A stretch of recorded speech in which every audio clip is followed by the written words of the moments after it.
Di buku sebelumnya, yang membahas mengenai aturan makanan atau food rules, yaitu apa yang sebaiknya kita makan, jenis makanan yang kita makan, dan bagaimana sebaiknya kita makan. Nah, jika kita telah menemukan jawaban dari ketiga makanan tersebut dan konsisten, itu baru satu hal. Hal lainnya ialah buku yang akan kita ulas kali ini yang ditulis oleh seorang kiai yang bernama M. Faizi.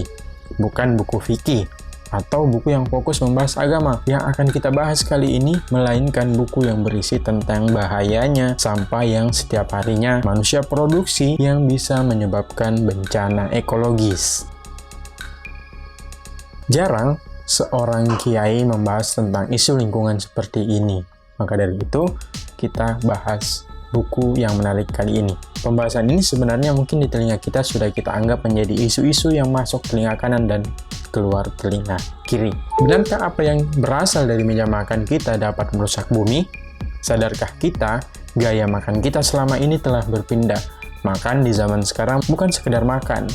Makan menjadi salah satu gaya hidup manusia pada saat ini. Terlepas dari enak atau tidaknya makanan tersebut, jika ia memiliki nilai jual tinggi, sebagian dari kita menafikan soal enaknya. Yang penting, ia memiliki nilai sosial yang tinggi ketika ia telah mampu membeli makanan tersebut. Bahkan, anjuran untuk berdoa sebelum makan kini telah berpindah menjadi upload dulu, setelah itu jangan lupa like atau komen.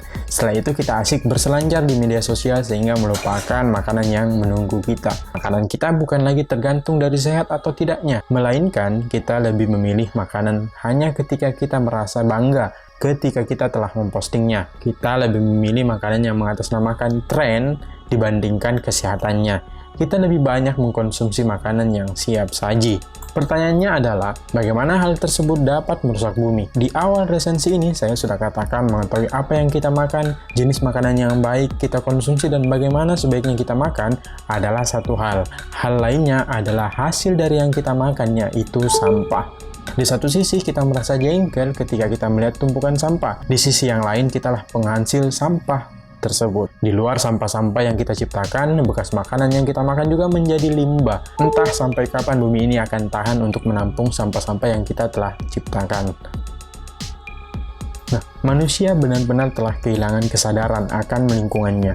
Kopi yang kita konsumsi yang memberikan janji dan kenangan, makanan yang kita konsumsi yang siap saji hanya karena kita tidak ingin menunggu lebih lama, kita tidak sadar setiap plastik yang ada di genggaman kita saat mengkonsumsi kopi, plastik yang ada di makanan siap saji yang kita konsumsi merupakan penyumbang terbanyak sampah yang dipikul oleh bumi ini. Yang kita ketahui, sampah plastik lebih lama terurai dari sampah-sampah yang lain, seperti gelas atau botol air mineral. Nah, secara teori, konon ia dapat didaur ulang. Serius, begitu. Ternyata di seluruh dunia datanya tidak sampai 1/5 plastik yang dapat didaur ulang. Di Amerika contohnya tidak sampai 10%, ya tetaplah menjadi sampah. Lantas 90% lainnya kemana? Yaitu menjadi sampah. Ada salah satu argumentasi yang sangat saya sukai yang keluar dari seorang Habib yang sangat saya kagumi. Ia adalah Habib Hussein Ja'far. Dalam diskusinya bersama Gita Wirjawan, dalam sebuah podcast ia berkata, ketika terjadi bencana ekologis, orang menganggap solusinya adalah teologis. Contoh misalnya, ketika terjadi banjir di salah satu daerah, hal pertama yang langsung terpikirkan oleh manusia adalah sumber kebanjiran tersebut sering digunakan mabuk-mabukan, tempat perjudian, jual beli narkoba, lebih banyak orang kafir, dan lain-lain. Hanya karena kita tidak menerapkan disiplin dalam hidup kita, agama menjadi salah satu alternatif jawaban yang kita ucapkan. Padahal dalam implementasinya, kita adalah orang yang sangat jorok, tidak membuang sampah pada tempatnya. Bukankah dalam agama, salah satunya agama Islam, menganjurkan kita hidup bersih? Nah, untuk itu, jangan fokus kepada apakah kita terlambat atau tidak untuk menyelamatkan bumi dari sampah. Jadilah contoh bagi sekitar Anda dengan menjaga lingkungan sebaik-baiknya. Jika hal tersebut telah Anda mulai, orang lain akan melihat apa yang Anda lakukan dan tersugesti untuk melakukan hal yang sama. Bumi adalah tanggung jawab kita bersama. Menjaga dan melestarikannya adalah tugas bersama. Ada pertanyaan?